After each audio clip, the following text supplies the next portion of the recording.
출입문이 닫히는 소리와 함께 단 한 문장이 그의 귀 앞에서 떨어졌다. 20명만 내보내세요. 그래야 김 부장님이 삽니다. 그 말이 떨어진 순간 김낙수는 깨달았다.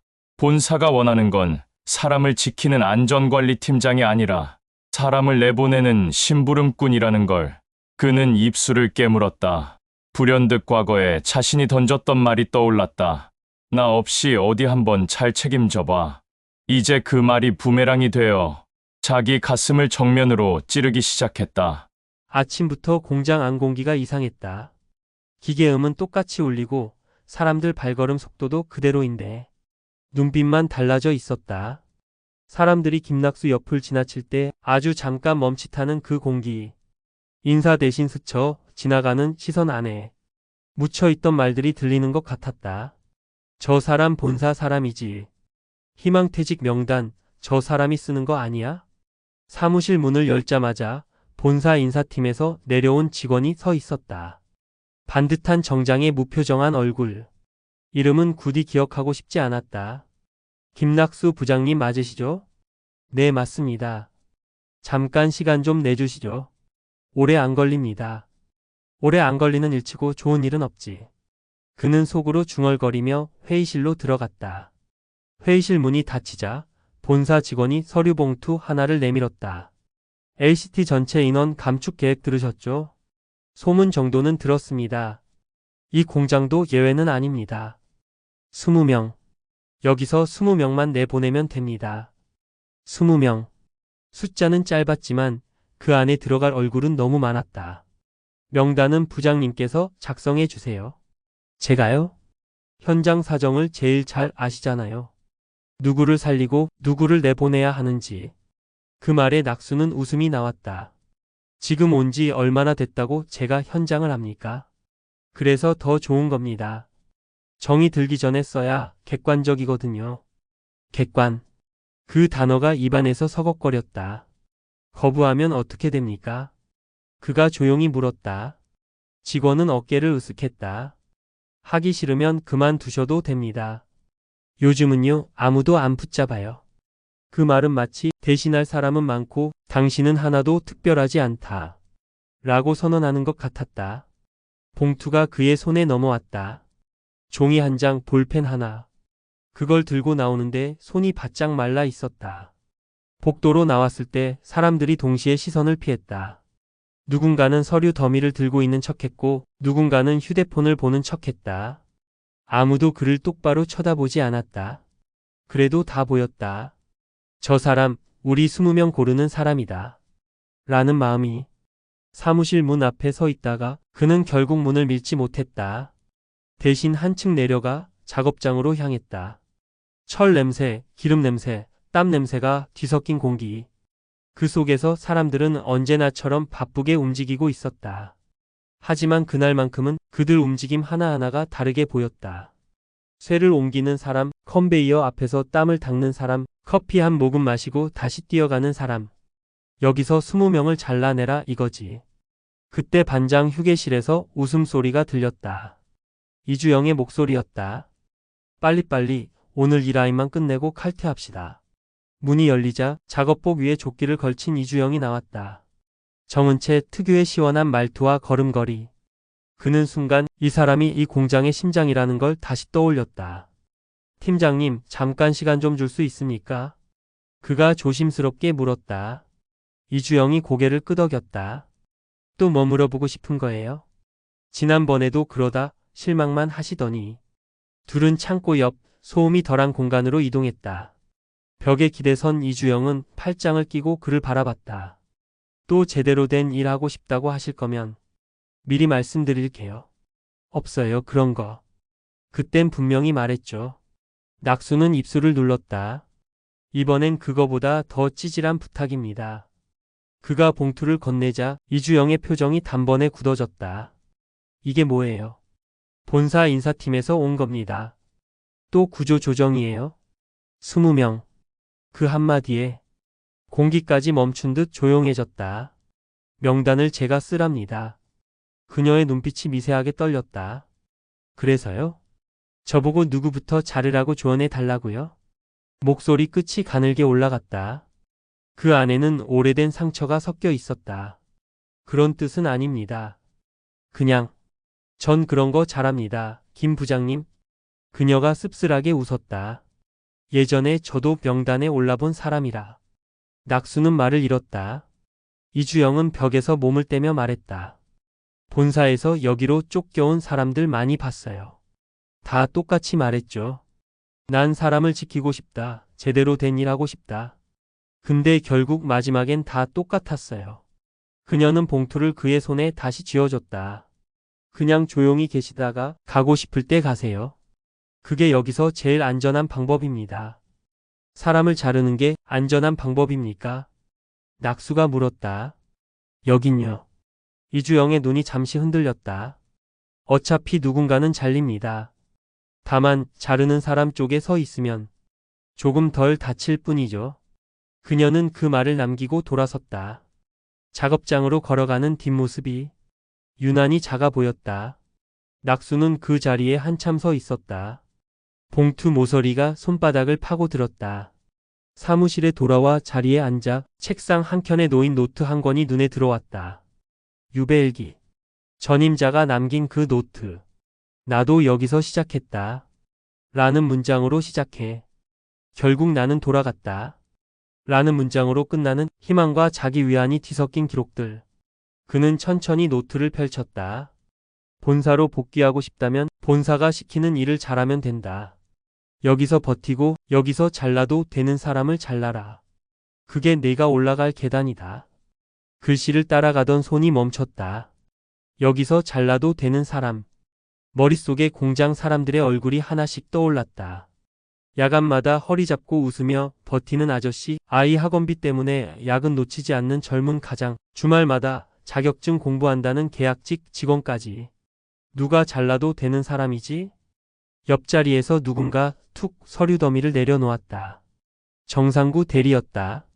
본사 영업팀에서 내려온 본사 냄새가 아직 남아있는 사람. 부장님, 전임자 얘기 들으셨죠? 정상구가 슬쩍 웃었다. 그 사람 여기서 명단 잘 써줘서 지금 전무됐다던데. 낙수가 고개를 들었다. 그래서요? 희망 있잖아요. 20명 잘라주고 부장님은 본사 복귀하고. 그게 제일 깔끔한 그림 아닙니까? 깔끔하다고요? 우리가 뭐 신이야?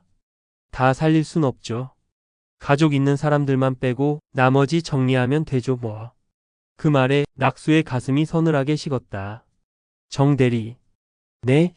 당신은 누가 당신 이름을 거기 올릴지 한 번이라도 생각해 본 적 있습니까? 순간 정상구의 얼굴에서 웃음이 사라졌다. 에이, 부장님이 설마 저를.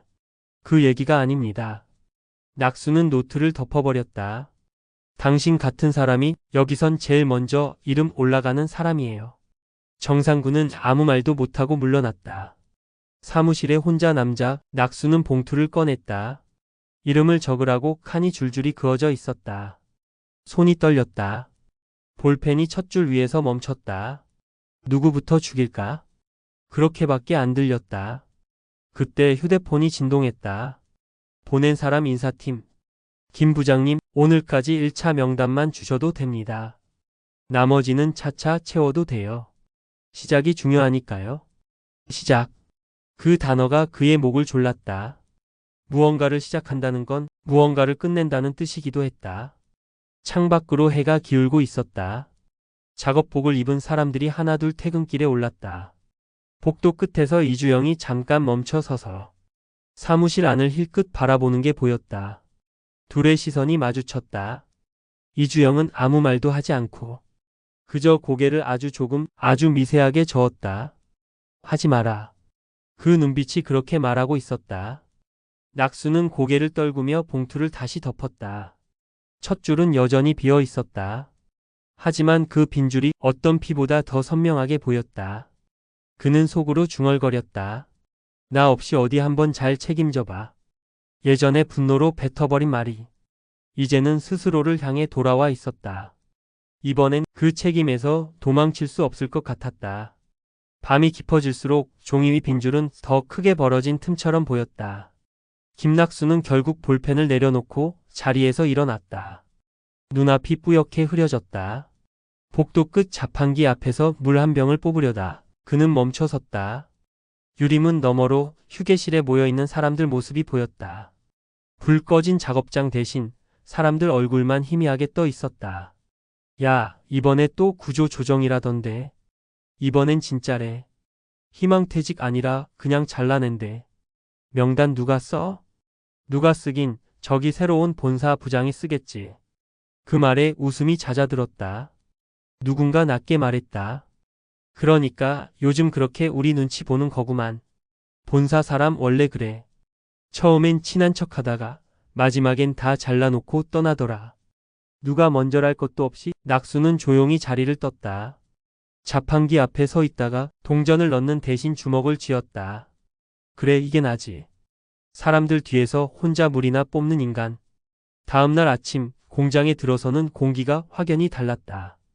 인사를 하던 사람도 눈인사라도 나누던 사람도 말을 아꼈다. 부장님, 아침 회의 들어가시죠. 이 말 들고 나타난 건 공장장 대신 관리팀 주임이었다. 공장장은 이미 다른 회의에 불려간 상태였다. 회의실에는 몇몇 반장들과 관리직들만 앉아 있었다. 누가 먼저랄 것도 없이 봉투를 흘끗흘끗 훔쳐봤다. 누군가는 일부러 못 본 척 서류를 넘기는 신용을 했다. 어제 인사팀에서 오셨다면서요. 한 반장이 조심스레 물었다. 예. 뭐라고 하던가요?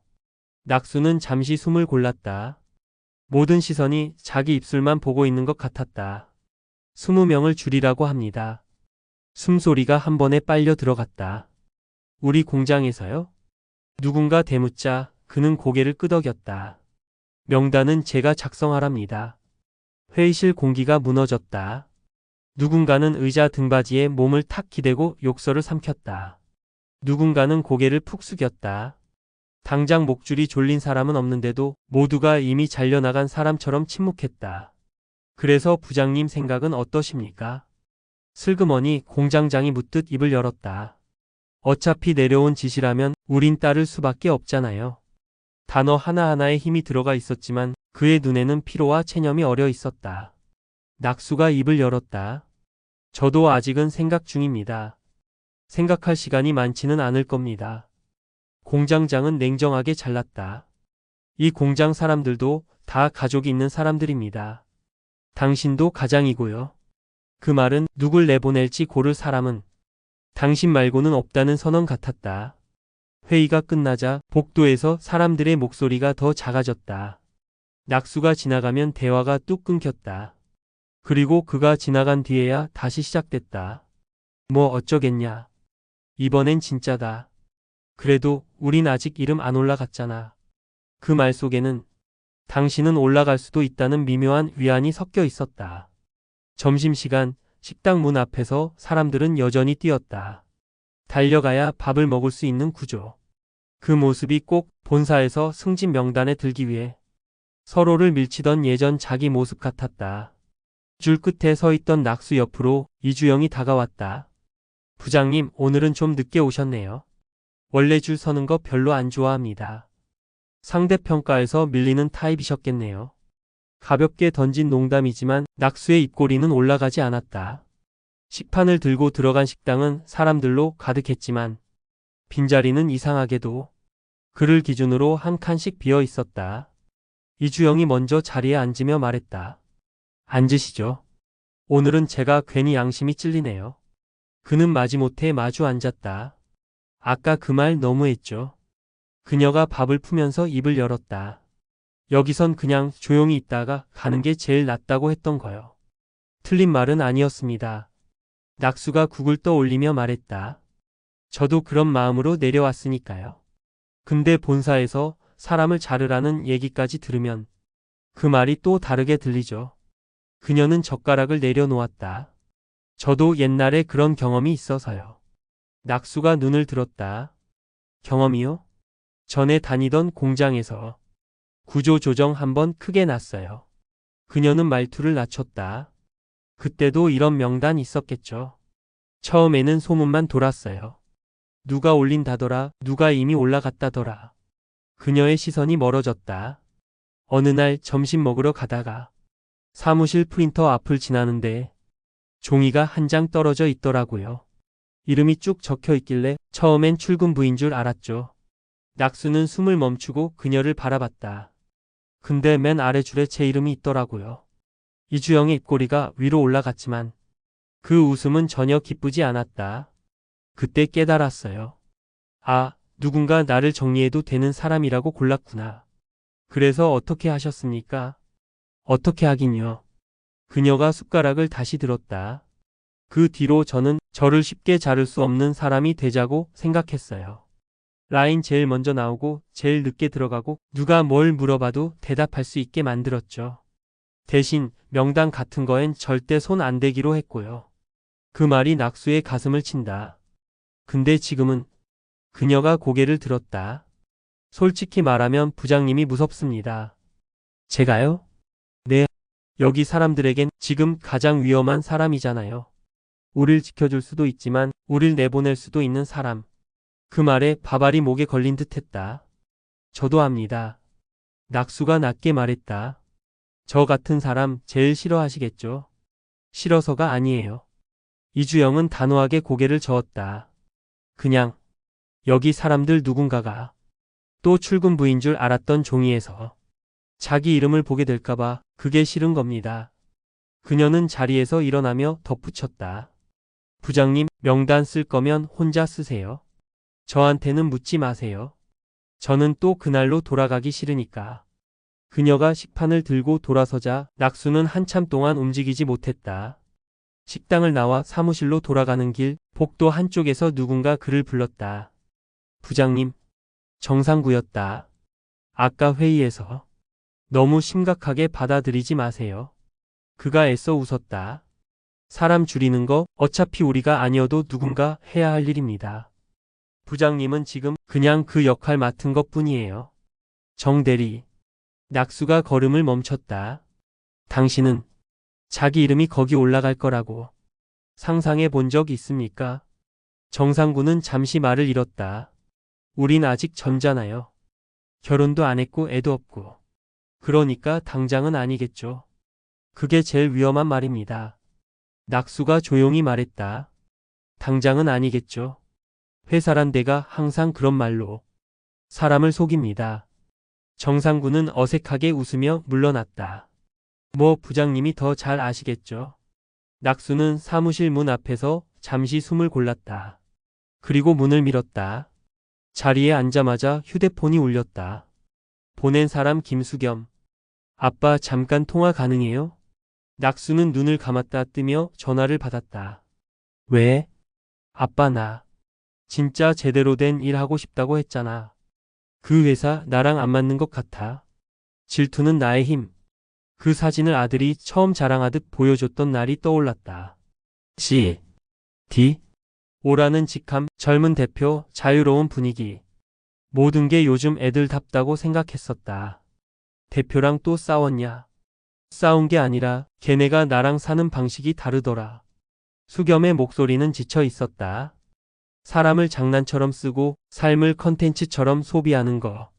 난 잘 못하겠더라. 그래서 그만두겠다고 했냐. 어제 말했어. 못해 먹겠다고. 그 말에 낙수의 심장이 잠깐 멎는 것 같았다. 그래. 입술 사이로 겨우 그 한마디가 나왔다. 넌 내 인생을 살아라. 다만 뭐? 네가 책임질 수 있는 선까지만 던져라. 그의 목소리가 낮게 떨렸다. 책임 못 질 말, 책임 못 질 선택은 나중에 다 내 발목 잡는다. 전화 건너편에서 한숨 소리가 들렸다. 아빠도 그 말 지금 회사에서 하고 있어? 낙수는 대답하지 못했다. 잠시 정적이 흐르다가 수겸이 먼저 입을 열었다. 미안. 나도 아직 책임이 뭔지 잘 모르겠어. 통화가 끊기고 사무실은 다시 조용해졌다. 책상 위 유배일기와 봉투가 나란히 놓여 있었다. 한쪽엔 본사로 돌아간 전임자의 성공담이, 다른 한쪽엔 20명의 이름을 적어야 할 자리가 흰 종이 위에 벌거벗겨져 있었다. 그는 손을 뻗어 봉투를 집었다가 다시 내려놓았다. 책임을 진다는 게 뭘까? 회사가 말하는 책임과 아들이 묻는 책임과 내가 생각하는 책임은 도대체 왜 이렇게 다를까? 그때 누군가 문을 두드렸다. 들어오세요. 문틈 사이로 이주영이 얼굴을 내밀었다. 퇴근 안 하세요? 아직 좀 볼 게 남아서요. 명단 쓰려고요? 그녀의 직설적인 질문에 낙수는 손을 멈췄다. 나 사람들 앞에서는 그렇게 말했어요. 이주영이 조심스럽게 안으로 들어왔다. 그냥 조용히 계시다가 가고 싶을 때 가세요. 근데 사실 그 말이 얼마나 잔인한지 저도 알고 있거든요. 그녀는 한 발짝 더 다가왔다. 그래도 부장님이었으면 좋겠어요. 그 말 그대로 따라가는 사람 말고 한 번쯤은 다른 선택하는 사람. 낙수가 그녀를 바라봤다. 그 눈빛엔 희망도 기대도 요구도 다 들어 있었다. 왜 나입니까? 그가 물었다. 여기 내려오기 전에 본사에서 꽤 잘 나갔던 사람이라면서요. 그래서요? 그런 사람 한 명쯤은 우리 편이어도 되잖아요. 그 말이 묵직하게 가슴에 내려앉았다. 이주영은 더 말하지 않았다. 그냥 돌아서며 한마디만 덧붙였다. 명단에 제 이름 올리셔도 돼요. 근데 그 전에 한 번만 더 생각해 주세요. 누가 누구를 자르는 건지. 문이 닫혔다. 사무실에 다시 혼자 남자 낙수는 천천히 봉투를 열었다. 첫 번째 칸이 여전히 텅 비어 있었다. 20명을 고르라는 건 20명의 인생을 잘라내라는 거다. 그는 볼펜을 들었다. 그리고 아주 천천히 첫 줄 맨 앞에 한 글자를 썼다. 김. 손이 떨렸다. 두 번째 글자를 쓰려다 그는 볼펜을 놓아버렸다. 종이에 찍힌 김자 하나가 마치 자기 성을 향한 자기 저주처럼 느껴졌다. 외부에서 야간 작업을 알리는 사이렌이 울렸다. 공장 전체에 붉은 경고등이 켜졌다. 낙수는 고개를 들었다. 불빛이 흔들릴 때마다 자기가 흔들리는 것 같았다. 20명의 자리가 있는 종이 위에 지금 적힌 건 성 하나, 글자 하나뿐. 그 글자가 오늘 하루 공장 전체보다 더 무겁게 느껴졌다. 사이렌 소리가 멎자 공장은 다시 원래의 박자로 돌아갔다. 그러나 회색 경광등 잔상이 눈앞에서 쉽게 사라지지 않았다. 김낙수는 한동안 종이 위에 찍힌 김자를 바라보다가 마치 자기 이름이 목줄처럼 느껴져 서류를 덮어버렸다. 야간 근무자들의 발걸음 소리가 복도에 메아리 쳤다. 누군가는 피곤에 찌든 목소리로 농담을 던졌고 누군가는 집에 남겨진 아이 얘기를 했다. 아무도 몰랐다. 지금 이 사무실 안에서 그들의 내일을 정하라는 종이가 숨쉬고 있다는 걸. 그는 의자를 밀치고 일어섰다. 머리가 지끈거렸다. 오늘은 더 쓰면 안 되겠다. 스스로에게 그렇게 말하듯 중얼거렸다. 기숙사 방으로 돌아오니 침대 위에 얇은 봉투가 하나 놓여 있었다. 발신인은 은행이었다. 김수겸님 대출 상환 안내. 검은 글자가 비웃듯 눈에 들어왔다. 손이 먼저 떨렸다. 봉투를 뜯기도 전에 그는 이미 안에 어떤 내용이 들어있을지 알고 있었다. 아들까지 이렇게 되는 거냐. 그는 결국 봉투를 책상 서랍에 밀어넣고 침대에 엎어졌다. 천장이 뿌옇게 흐려졌다. 책임 다들 책임을 말하네. 그 말만 입안에서 굴렀다.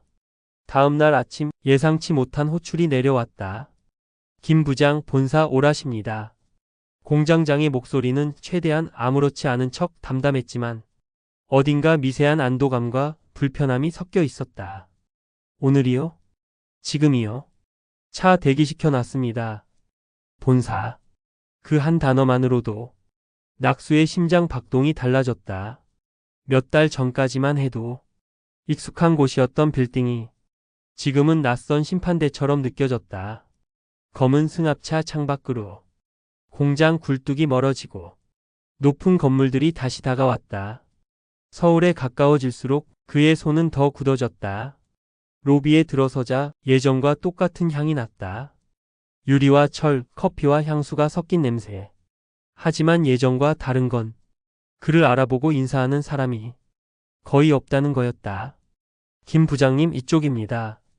인사팀 과장이 그를 안내했다.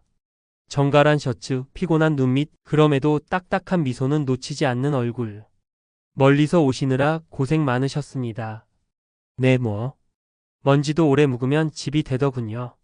낙수가 씁쓸하게 웃자 과장은 대답 대신 문을 열었다. 회의실 안 두 사람이 앉아 있었다.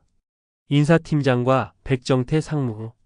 백정태의 얼굴은 오랜 친구를 보는 듯 반가웠다가 동시에 마주치기 껄끄러운 사이를 보는 듯 미묘하게 일그러졌다. 왔냐? 그 한마디에 십수년의 세월이 얹혀 있었다. 예, 상무님. 인사팀장이 말을 이었다. 본론만 말씀드리겠습니다. 그쪽 공장 인력 감축 계획보다 빠르게 마무리해야 할 것 같습니다.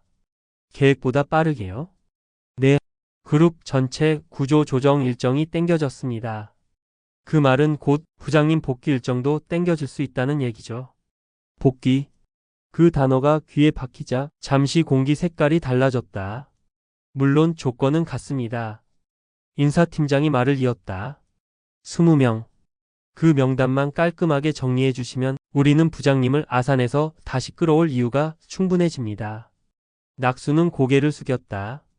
본사 복귀 그토록 듣고 싶었던 말이었다. 늘 상상하던 장면. 아산 공장에서 유배를 끝내고 다시 이유리 건물로 돌아오는 그림. 그런데 이상하게도 숨이 잘 쉬어지지 않았다. 부장님이 부담을 느끼실까봐. 한 가지 더 말씀드리자면요. 인사팀장이 목소리를 낮췄다.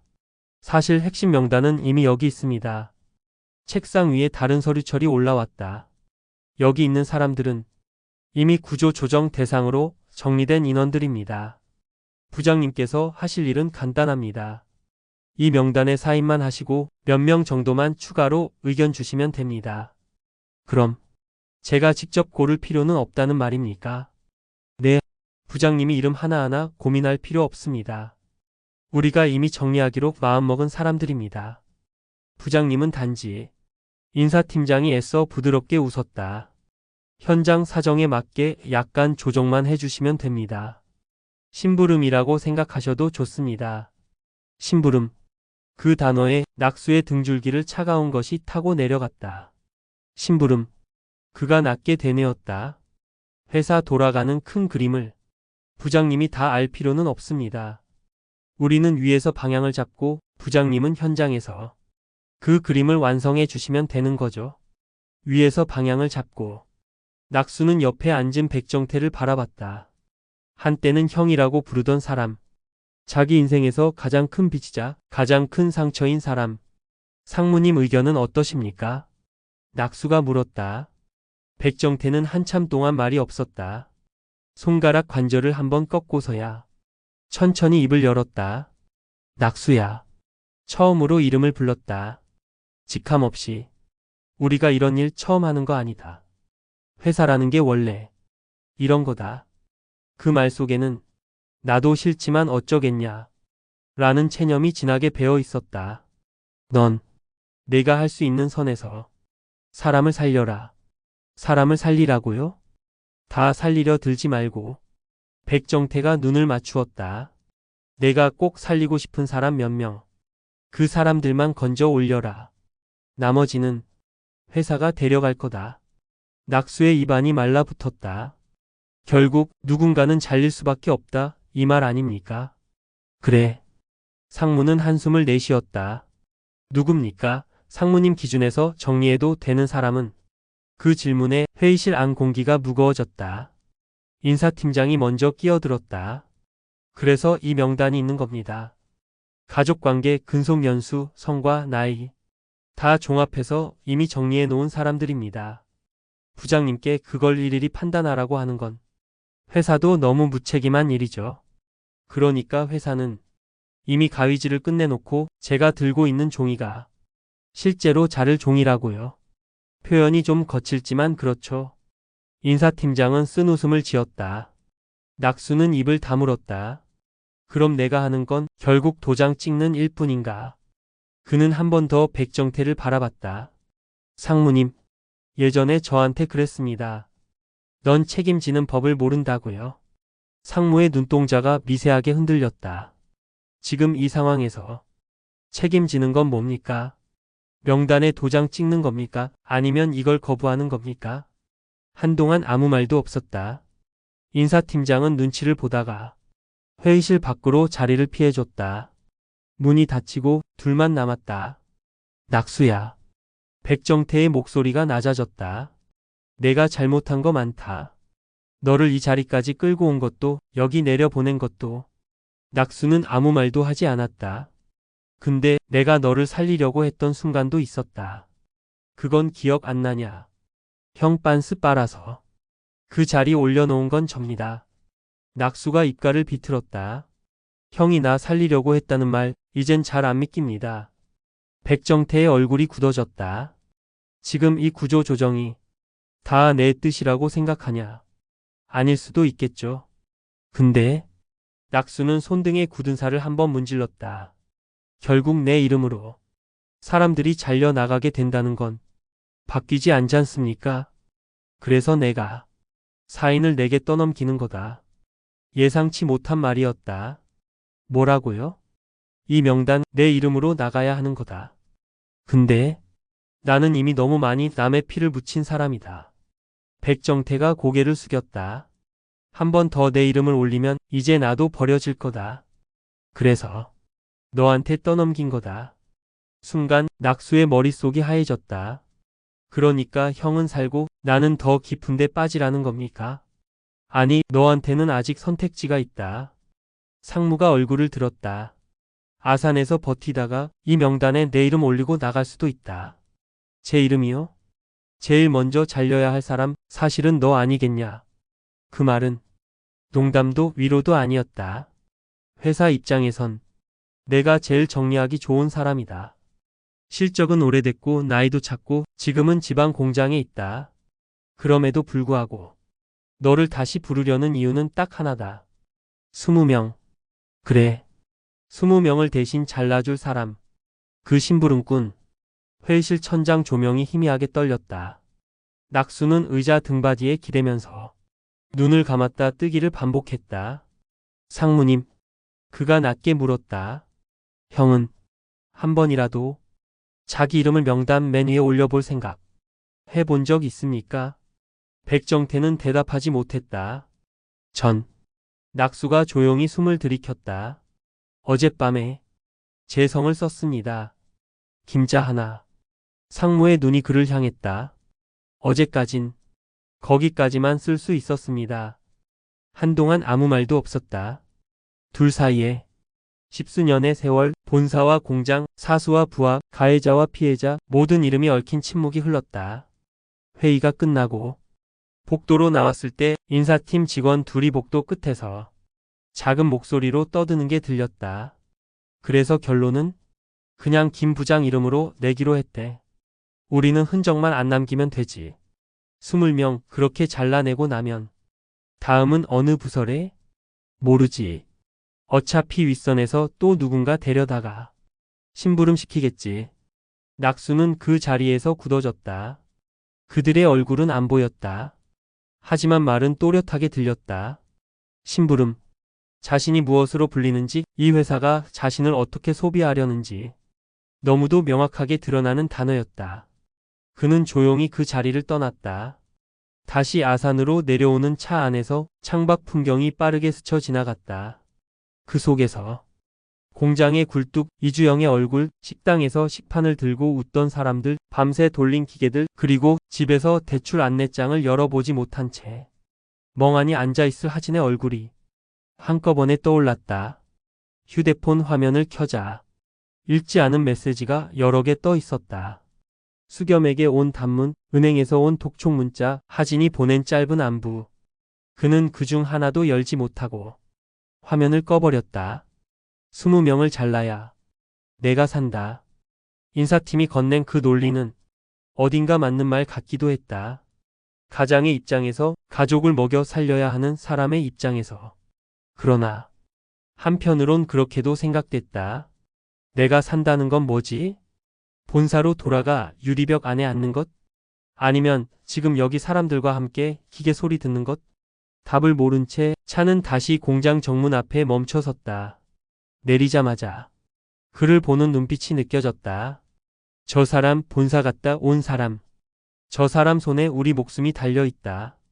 그 눈빛들 사이로 한 사람이 다가왔다. 이주영이었다. 다녀오셨어요. 말투는 평소처럼 담담했지만 눈빛은 달랐다. 예. 뭐래요? 위에서는. 낙수는 잠시 그녀를 바라봤다. 이 말 하나로 이 사람의 오늘이 바뀔 수 있겠다는 생각이 들었다. 20명. 그가 대답했다. 20명을 정확하게 잘라내면 나를 다시 올려주겠답니다. 이주영의 눈이 흔들렸다. 그럼 부장님은? 아직은 모릅니다. 그가 고개를 저었다. 대신 하나는 확실해졌습니다. 뭐가요? 회사는 말 그대로더군요. 하기 싫으면 그만두라고요. 아무도 안 잡는다고요. 그 말에 그녀는 씁쓸하게 웃었다. 여긴 원래 그랬어요.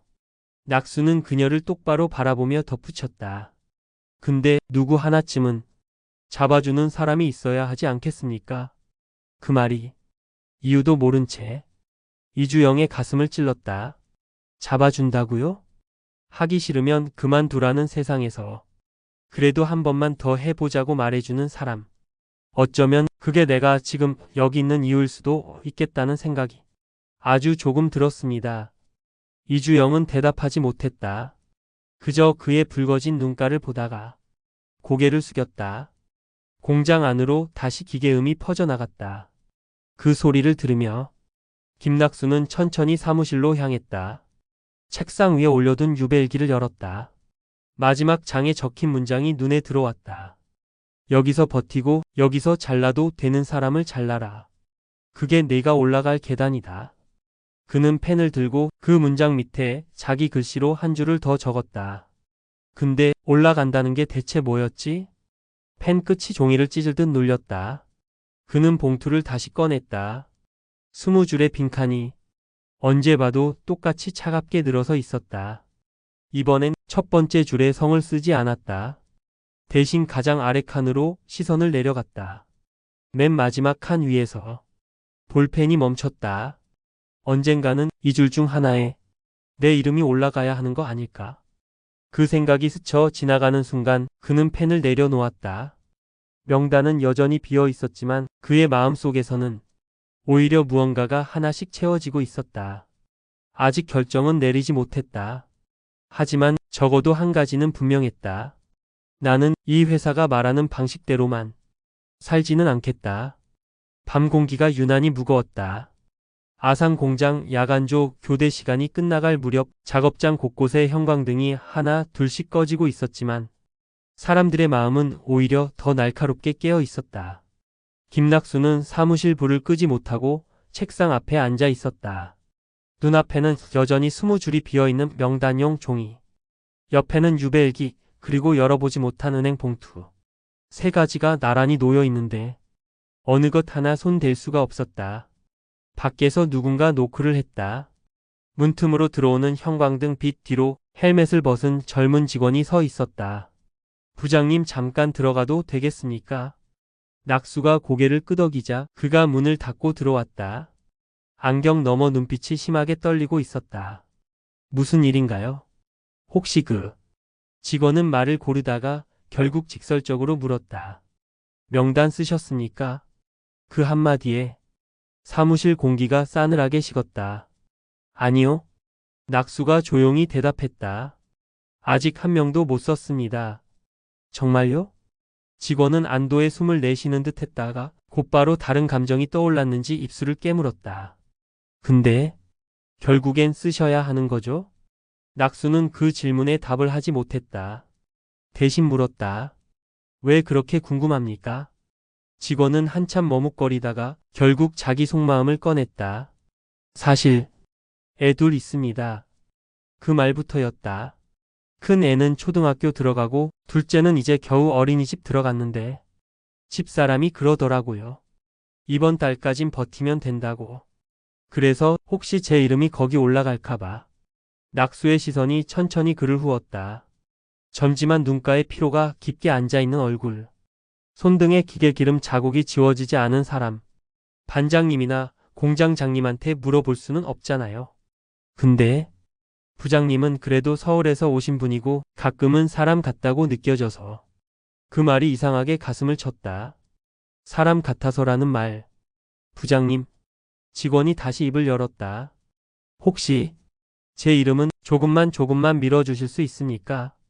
그 말 끝에 실린 떨림이 너무 생생해서 낙수는 즉답을 할 수 없었다. 난 그가 겨우 입을 떼었다. 당신 이름 아직 한 번도 그 종이에 올려본 적 없습니다. 직원의 눈가가 붉어졌다. 그 말 믿어도 되겠습니까? 적어도 오늘 밤까지는. 낙수가 조용히 웃었다.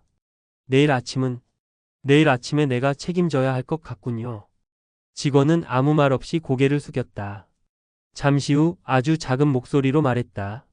감사합니다. 문이 닫히고 나서야 낙수는 크게 숨을 내쉬었다. 마치 방 안에 있던 산소가 절반 이상 빠져나간 것만 같았다. 그때 휴대폰이 울렸다. 보낸 사람 박하진. 오늘 집에 오면 얘기 좀 해요.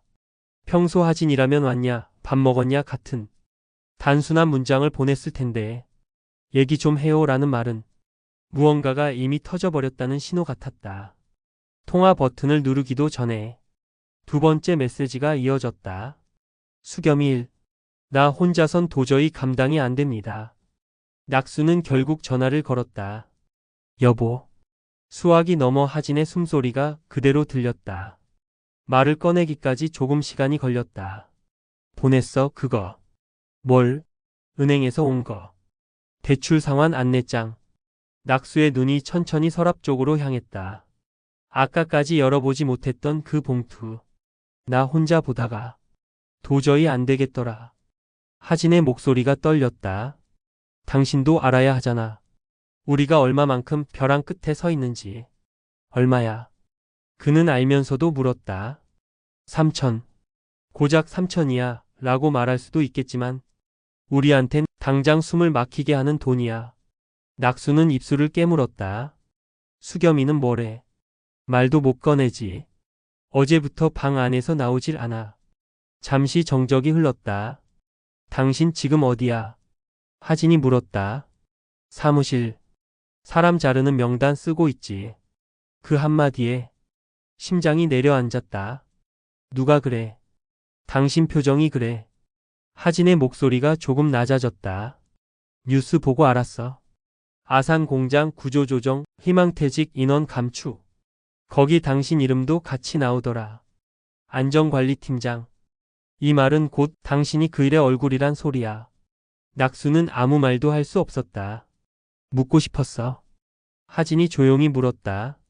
그 명단에 당신 이름 올릴 생각은 한 번이라도 했냐고. 눈앞에 김자 하나가 찍힌 종이가 떠올랐다. 했다. 낙수가 낮게 말했다. 어젯밤에. 그래서? 거기까지만 썼다. 성만. 하진이 한숨을 쉬었다. 그 안에는 원망, 안타까움, 그리고 묵직한 이해가 섞여 있었다. 당신답니다. 뭐가? 끝까지 자기만 갖다 버릴 생각부터 하는 거. 그 말은 의외였다. 내가 그동안 당신 원망한 거 알지? 하진이 말을 이었다. 회사만 보고 우릴 뒷전으로 밀었다고. 근데 잠시 뜸을 들였다. 요즘 드는 생각은 그래. 당신이 회사에서 잘려나가도 우린 여전히 어딘가에 매달려야 살 거야. 당신이 당신 하나만 명단에 올린다고 모든 게 해결되는 건 아니잖아. 낙수는 무언가에 얻어맞은 사람처럼 멍해졌다. 그럼 어쩌라는 거야? 모르겠어. 하진이 솔직하게 말했다. 나도 방법은 모른다. 다만 당신이 혼자 희생하는 것만이 정답은 아니라는 거야. 그럼 사람을 잘라내라는 거냐? 낙수의 목소리가 거칠어졌다. 누굴? 집에 애 둘 있는 저 친구를? 허리 나간 아저씨를? 대출이 나처럼 쌓인 사람을? 누굴 잘라야 내가 살아? 그러니까 어렵지. 하진이 낮게 대꾸했다. 근데 한 가지는 말할 수 있어. 당신이 지금까지 해왔던 방식대로만 살면 우리 셋 다 같이 무너질 거라는 거. 그 말 뒤에 둘 사이에 깊은 침묵이 흘렀다. 오늘 밤은 하진이 마지막으로 말했다. 명단 쓰지 말고 그냥 좀 울어. 나도 오늘은 좀 울고 싶으니까. 통화가 끊겼다. 휴대폰 화면이 꺼지자 사무실의 어둠이 더 짙게 느껴졌다. 낙수는 책상 가장자리를 꽉 붙잡았다. 손등에 핏줄이 도드라졌다. 울어라. 그건 아내의 부탁이자 지금까지 한 번도 스스로에게 허락하지 않았던 명령이었다.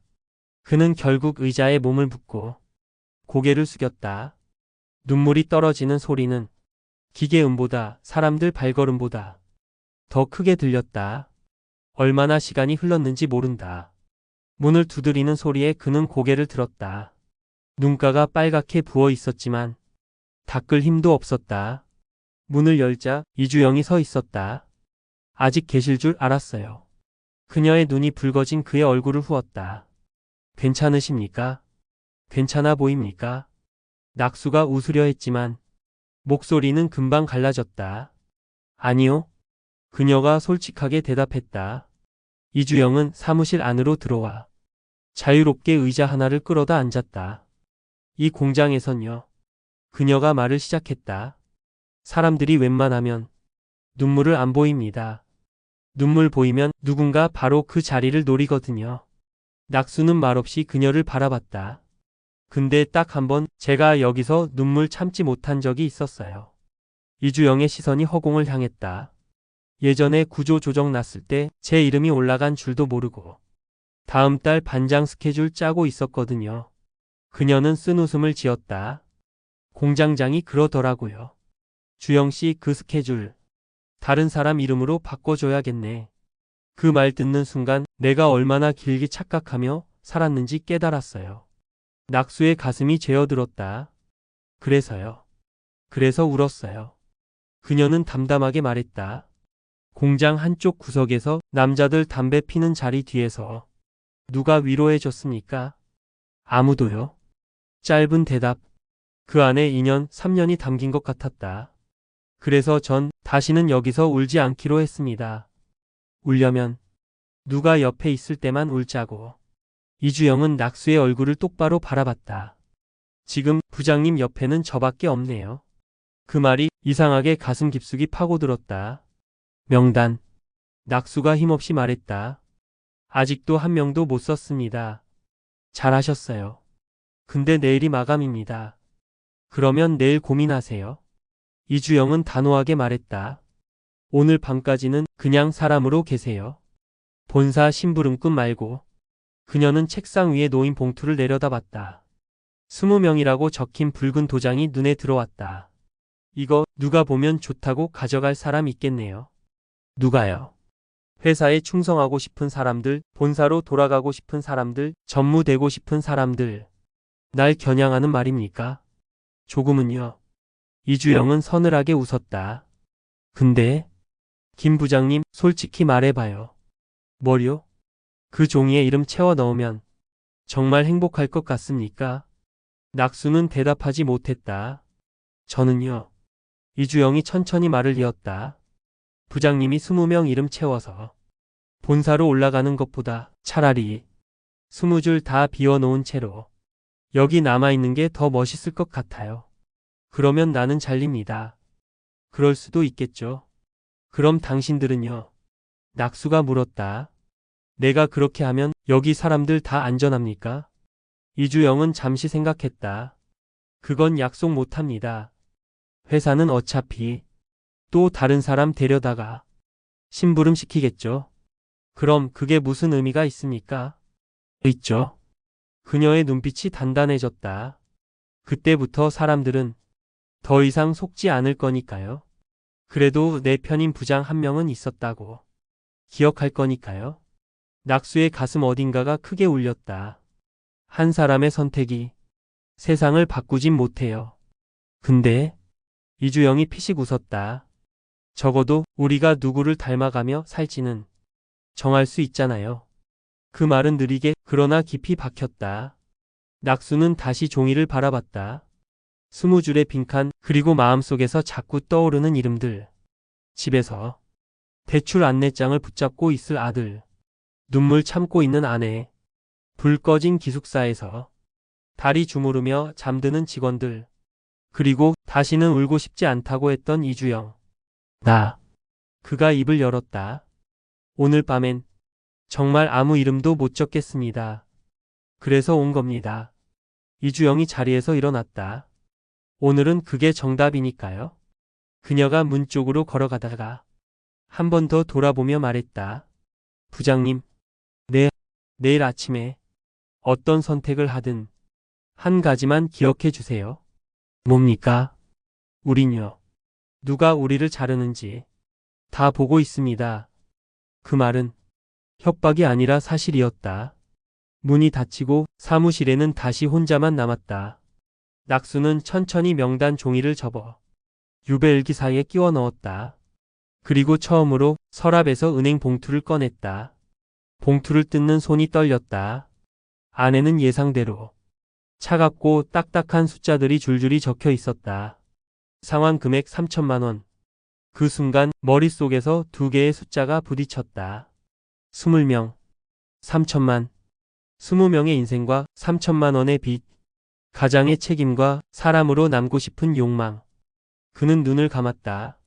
그리고 아주 조용히 중얼거렸다. 그래도 심부름꾼으로만 살긴 싫다. 오늘 밤은 아무 이름도 적지 않는 걸로 충분했다. 눈물이 마르고 새벽이 올 때까지 그는 책상 앞에서 조용히 그러나 분명하게 자기 안에 무언가와 싸우고 있었다. 그 싸움이 끝날 무렵 아주 희미하지만 한 가지 문장이 떠올랐다. 심부름꾼이라도 해야지. 하지만 이번에는 그 뒤에 다른 말이 따라붙었다. 근데 누구 심부름인지는 내가 정해도 되지 않나. 그게 김낙수가 다음날 아침 결정을 향해 나아가기 직전 마지막으로 붙잡은 생각이었다. 아침 공기는 이상하리만큼 맑았다. 어제까지 머리를 짓누르던 먹구름이 언제 그랬냐는 듯 거쳐 있었다. 하지만 사람들의 얼굴 위에는 여전히 검은 그늘이 드리워져 있었다. 아산공장 정문 앞 야간조가 빠져나가고 주간조가 들어오는 시간이 겹쳤다. 서로 인사를 나누던 사람들 사이로 오늘따라 유난히 떠도는 말이 하나 있었다. 오늘이래. 오늘 명단 올라간다더라. 누가 올렸는지는 다 알잖아. 누군가 일부러 그의 이름을 입 밖으로 꺼내지는 않았지만 모든 시선이 같은 곳을 향하고 있었다. 사무실 문을 열자 책상 위에 누군가 올려놓은 커피캔 하나가 보였다. 뚜껑은 따지지 않은 채 서류 옆에 조용히 서 있었다. 이주영. 작게 적힌 메모가 붙어 있었다. 오늘 사람 먼저 보고 결정해 주세요. 그 한 줄이 묵직하게 가슴을 눌렀다. 낙수는 의자에 앉았다. 책상 서랍에서 봉투를 꺼냈다. 밤새 접어두었던 봉투는 이상하리만큼 가벼웠다. 어쩌면 이 안에 들어갈 건 종이보다 더 무거운 무엇일지도 모르는데 유배일기에서 명단 종이를 빼내 책상 위에 펼쳤다. 여전히 20줄의 빈칸. 단 한 글자만 찍혀 있다. 김. 그는 볼펜을 들었다. 손끝의 떨림이 어제만큼 심하진 않았다. 오히려 이상할 정도로 고요했다. 첫 줄, 두 줄, 세 줄. 눈으로만 후어 내려가다가 맨 마지막 줄로 시선을 내렸다. 가장 아래 칸에 천천히 또박또박 글자를 적었다. 김, 낙, 수. 글씨가 완성되는데 그리 오래 걸리지 않았다. 하지만 그 한 줄을 적는 동안 지난 20해가 몽땅 머릿속을 스쳐 지나갔다. 밤새 야근하던 날들, 상무의 눈치를 보며 보고서를 고쳐 쓰던 시간들, 가족을 뒤로 미루며 회사 사람이 먼저였다고 스스로를 속이던 순간들. 마지막 획을 내리며 그는 아주 작게 웃었다. 심부름꾼이라도 해야지. 그가 혼잣말처럼 내뱉었다. 근데 이번엔 회사 심부름 말고 내 심부름부터. 종이를 접어 봉투 안에 넣었다. 봉투를 밀봉하는 손길이 이상하리만큼 단단했다. 그때 휴대폰이 울렸다. 김 부장님 인사팀입니다. 오늘 아침 중으로 서류만 메일이나 팩스로 보내주셔도 됩니다. 아닙니다. 그가 잘났다. 제가 직접 가져가겠습니다. 굳이 그럴 필요? 있습니다. 이번엔 단호했다. 남의 이름 적힌 종이는 직접 들고 가야죠. 상대는 잠시 말이 없더니 짧게 대답했다. 알겠습니다. 그럼 오늘 중으로 뵙죠. 전화를 끊고 일어섰을 때 문 앞에 누가 서 있었다. 이주영이었다. 오늘 가시는 거예요? 그녀가 물었다. 예. 명단 다 쓰셨어요? 잠시 고민하더니 낙수는 봉투를 한번 들어 보였다. 20줄 중에 한 줄만 채웠습니다. 이주영의 눈이 흔들렸다. 누군데요? 그건. 그가 웃었다. 오늘 밤 9시 드라마 끝날 때쯤 알게 되실 겁니다. 농담하실 기분이세요? 농담 아니에요. 낙수는 고개를 저었다. 주영 씨. 네. 내가 오늘 어떤 선택을 하든 회사 입장에선 나도 여러분도 그냥 숫자일 겁니다. 그는 봉투를 내려다봤다. 근데 저는 적어도 제 선택만큼은 숫자처럼 남기고 싶진 않네요. 이주영은 그 말을 오래 씹어 삼키는 듯 했다. 그래도 그녀가 조심스럽게 물었다. 혹시 그 명단에 제 이름이 있더라도 너무 미워하진 않을게요. 낙수가 눈을 크게 떴다. 왜 그런 말을 합니까? 어차피 누군가에겐 정리해도 되는 사람이겠죠. 그녀가 힘없이 웃었다. 근데 적어도 부장님 같은 사람이 고른 거면 조금 덜 억울할 것 같아서요. 그런 말 다시 하지 마요. 낙수가 낮게 잘랐다. 여기서 정리해야 할 사람 딱 한 명이면 충분합니다. 그 말을 남기고 그는 공장 정문을 향해 걸었다. 버스 대신 자신의 오래된 차에 올라탔다. 시동을 거는 소리가 오늘따라 이상하게도 크게 들렸다. 아산 공장을 빠져나와 고속도로로 진입할 때까지 그는 라디오도 켜지 않았다. 길 위에 차들이 줄지어 있었지만 자기 혼자 완전히 다른 방향으로 가는 사람처럼 느껴졌다. 서울 지하철역 근처 빌딩 숲 사이로 LCT 본사 건물이 보이기 시작했다. 그는 잠시 차를 세우고 휴대폰을 들었다. 하진에게 전화를 걸었다. 여보. 응. 하진의 목소리는 어제보다 차분했다. 오늘 회사 다녀오고 나서 얘기 좀 길게 하자. 그래 줘야지. 그동안 너무 바빴잖아. 회사 일하느라. 오늘은 회사 얘기 말고 우리 얘기만 하자. 그 말에 수화기 너머에서 미묘한 침묵이 흘렀다. 알겠어. 그리고 수겸이한테 전해줘. 뭘? 책임은 말로 배우는 게 아니라 자가용 몰고 유리 건물 오르락 내리락 하면서 배우는 것도 아니라고. 그럼 어떻게 배우는데? 오늘 밤에 아빠가 어떤 얼굴로 집에 들어오는지 그걸 보고 배우라고. 하진이 숨을 들이켰다. 당신 나쁜 짓은 아니지? 아직은 모르겠어. 낙수가 솔직히 말했다. 근데 적어도 나쁜 짓에 도장 찍는 일은 안 하려고. 전화를 끊고 그는 다시 차에서 내렸다. 본사 로비는 언제나처럼 반짝였다. 광택 나는 바닥에 자기 얼굴이 비쳤다. 피곤하고 초라하고 그럼에도 어딘가 단단해진 얼굴. 김낙수 부장님, 인사팀 회의실로 올라가시면 됩니다. 엘리베이터 문이 닫히고 숫자가 위로 올라갈수록 그의 심장 박동도 함께 올라갔다. 회의실 문 앞에 들어서자 이미 인사팀과 몇몇 임원들이 앉아 있었다. 백정태 상무도 그 자리 한켠에 앉아 있었다. 왔습니다. 낙수가 먼저 말했다. 인사팀장이 화이트보드 앞에서 몸을 돌렸다. 부장님, 아주 중요한 서류니까 차분히 이야기 나눠봅시다. 그는 봉투를 책상 위에 내려놓았다. 여기에 오늘까지의 제 결론이 들어 있습니다. 좋습니다. 인사팀장이 봉투를 열려고 할 때 낙수가 손을 올려 막았다. 잠깐만요. 회의실 안 시선이 모두 그에게 향했다. 열기 전에 한 가지만 분명히 하고 싶습니다. 그가 말했다. 제가 여기 가져온 건 여러분이 원하는 회사 책임이 아니라 제가 생각한 사람 책임이라는 겁니다. 인사팀장이 얼굴을 굳혔다. 김 부장님, 지금 이건 감정의 문제가 아니라 맞습니다.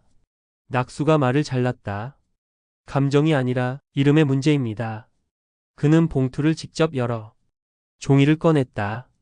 그리고 모든 사람들 앞에 펼쳐 보였다. 20줄의 빈칸. 맨 아래 줄 딱 한 줄만 채워져 있었다. 김낙수. 인사팀장의 얼굴이 일그러졌다. 이게 뭡니까? 명단입니다. 그가 담담하게 말했다. 20명 대신 딱 한 명. 이 공장에서 제일 먼저 정리해야 할 사람. 회의실 안 공기가 서늘하게 갈라졌다. 장난하십니까, 지금? 누군가가 소리를 높였다. 장난 아닙니다. 낙수의 목소리는 오히려 더 낮았다. 본사에서 시킨 일 저도 나름대로 고민했습니다. 20명을 내보내면 제가 산다고 하셨죠. 그는 종이를 다시 내려다봤다. 근데 어제 밤새 생각해 봤습니다. 그렇게 해서 제가 산다고 할 수 있을까? 인사팀장이 이를 악물었다. 그래서 결국 이렇게 쇼를 하겠다고요? 쇼든 진심이든 보는 사람 마음 아니겠습니까? 낙수는 고개를 들어 백정태를 바라봤다. 상무님이 그러셨죠. 제일 먼저 잘려야 할 사람은 스스로 사람을 자르는데 익숙해진 사람이라고. 백정태의 눈이 크게 떴다. 난 그런 말 한 적 없다. 마음으로는 하셨을 겁니다. 낙수가 씁쓸하게 웃었다. 그러니까 이 명단 제 이름으로 냈다고 생각하시면 됩니다. 인사팀장이 서류를 내려치듯 책상 위에 놓았다. 김 부장님, 지금 이건 본사 지시 불이행입니다. 개인 감정으로 회사를 농단하는 행위고요. 알고 있습니다. 이 결정으로 부장님 자리 보장 못합니다. 저도 보장받고 싶다는 생각이 점점 사라지더군요. 그 말에 회의실 안이 잠시 조용해졌다. 그래서 낙수는 마지막으로 말을 이었다. 심부름꾼이라도 하겠습니다. 다만 누군가를 내쫓는 심부름꾼이 아니라 제가 먼저 잘려나갈 심부름꾼으로요. 그는 서류를 인사팀장 앞에 밀어두고 천천히 몸을 돌렸다. 이 명단에 도장 찍으실 겁니까? 말 겁니까? 그건 이제 여러분 책임입니다. 문을 열고 나와 복도로 걸어 나올 때까지 누구도 그를 붙잡지 않았다. 정말로 하기 싫으면 그만두라던 회사의 말처럼. 엘리베이터를 기다리는 동안 휴대폰이 진동했다. 보낸 사람 정상구. 부장님, 공장에 소문 돌고 있습니다. 우리가 부장님한테 버려졌다고. 낙수는 잠시 메시지를 바라보다가 짧게 답장을 보냈다. 오늘 밤쯤 그 소문이 틀렸다는 걸 알게 될 겁니다. 엘리베이터 문이 열렸다. 거울 같은 엘리베이터 벽에 자기 얼굴이 비쳤다. 처음 이 회사에 들어왔던 20몇 살의 김낙수는 어디에도 없었다. 대신 한 사람의 이름에 책임을 지기로 한 남자가 서 있었다. 아산으로 돌아오는 차 안 라디오에서 뉴스가 흘러나왔다. 희망퇴직, 구조조정, 인력 감축. 어제와 오늘 뉴스는 비슷했다. 다만 그 뉴스 사이를 뚫고 하나의 문장이 떠올랐다. 그래도 한 사람쯤은 우리 편인 부장 있어도 되잖아요. 이주영의 말이었다. 그는 창밖을 바라보며 조용히 중얼거렸다. 나도 이제야 알겠다. 서울 자가의 대기업 다니는 김 부장도 한 번쯤은 사람 편에 서봐야 한다는 걸. 차창 밖 아산의 굴뚝이 다시 보이기 시작했다. 그 굴뚝 아래 오늘도 20명이 넘는 사람들이 자기 하루를 버티고 있을 것이다. 차가 공장 안으로 들어갈 때 정문 앞에서 누군가가 서 있었다. 작업복 위에 조끼를 걸친 이주영. 그녀는 그의 차가 멈추자 복잡한 표정으로 물었다. 다녀오셨어요? 응. 어떻게 됐습니까? 낙수는 잠시 망설이다가 천천히 웃었다. 글쎄요. 그가 대답했다. 아마 오늘 밤 드라마 끝나고 시청자들이랑 같이 알게 되겠죠. 그 말과 함께 7회의 화면은 공장 굴뚝 위로 떠오르는 저녁 노을을 비추며 서서히 어두워진다.